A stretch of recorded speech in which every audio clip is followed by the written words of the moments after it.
Delirium is a very common presentation to hospital. It's defined as an acute confusional state. Here are 5 key features. Number 1, there is an acute trigger, usually above the age of 65. Number 2, it's an acute onset, usually occurs over hours to a few days, and although it can take months to recover from, it is not permanent. Number 3, it is not explained by a primary neurological or psychiatric disorder. Number 4 is to know the patient's baseline cognitive function, because it could be a progression of the dementia rather than delirium. Number 5, delirium is measured with the AMTS score, not the MOCA. Here are 5 key steps to managing delirium. Number 1, treat the acute trigger, whether it be infection, constipation, electrolyte disturbance. Number 2 is if the delirium gets out of hand and the patient is a risk to themselves or others, utilize the hospital's rapid tranquilization policy. This usually consists of giving lorazepam or haloperidol in the acute setting. Number 3 is obtain a collateral to see whether this is delirium, cognitive impairment,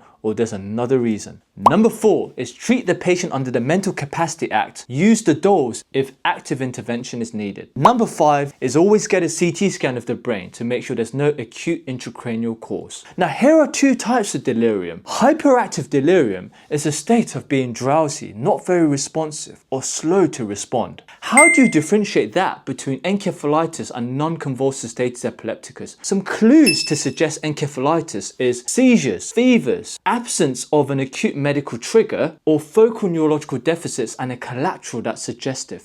Clues as to non-convulsive status is the GCS doesn't usually fluctuate. There may be intermittent twitches in the body, twitching of the eyes, blinking of the eyes, or the eyes are rolled back, or there's a history of seizures. Have a low threshold for doing an EEG. Consider loading the patient with levetiracetam. If there's a good response, that's suggestive of non-convulsive status. Have a low threshold for getting neurology review. You may choose to assess the patient, then come back half an hour or an hour later and reassess the patient.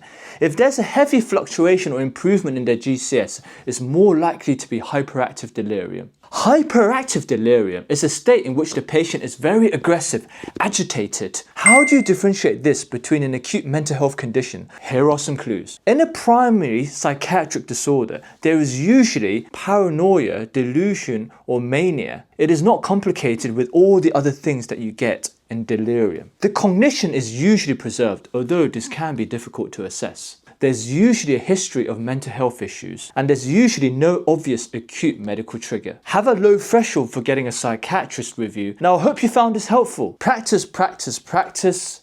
And as always, don't forget to subscribe.